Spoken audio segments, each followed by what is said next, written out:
திமுக அரசை பொறுத்த வரைக்கும் இது போன்ற நிந்தனைகளை செய்யக்கூடியவர்களை கண்டுகொள்வதே இல்லை அப்படிங்கிற மாதிரி பாஜக குற்றச்சாட்டு வச்சிருக்கு. அதை எப்படி பாக்குறீங்க?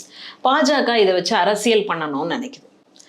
இல்லாட்டி இப்படியான ஒரு குற்றச்சாட்டை வைக்க வேண்டிய அவசியமே இல்லை. இதுக்கு முகாந்தரமே இல்லை. ஏன்னா முருகன் மாநாடு அப்படின்றத இந்து சமய அறநிலையத்துறை கொண்டு வந்திருக்கு.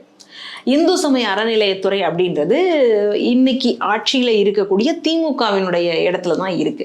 அதுலயும் ஒரு அமைச்சர் இருக்கார். அந்த அமைச்சர் திமுகவை சார்ந்தவராகத்தான் இருக்கிறார்.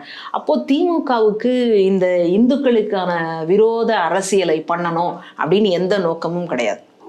அவங்க இவர பேரறிஞர் அண்ணா வரும்பொழுதே நாங்க பிள்ளையாருக்கு தேங்காவும் உடைக்க மாட்டோம், பிள்ளையாரையும் உடைக்க மாட்டோம் அப்படின்னு நினைச்சுதான் இந்த கட்சியே தொடங்குறாங்க.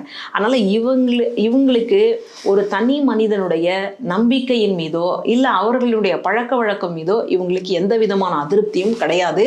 அதை அவங்க செய்யவும் மாட்டாங்க. ஏன்னா அவங்களுடைய தலைவரே அப்படிதான் சொல்லியிருக்காரு.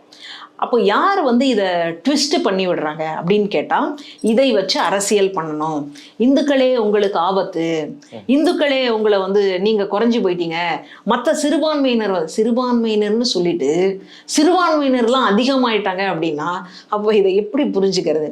அதனால பெரும்பான்மையாக இருக்கக்கூடிய இந்துக்கள் அவங்க பாதுகாப்பாக அமைதியாக இருக்கக்கூடிய அந்த நிலைமையை மாற்றி சிறுபான்மையினரோட அவங்களுக்கு ஒரு சண்டையை ஏற்படுத்தணும் அப்படின்றதுக்காக சொல்லப்படக்கூடிய வாதம் தான் இந்த வாதம்.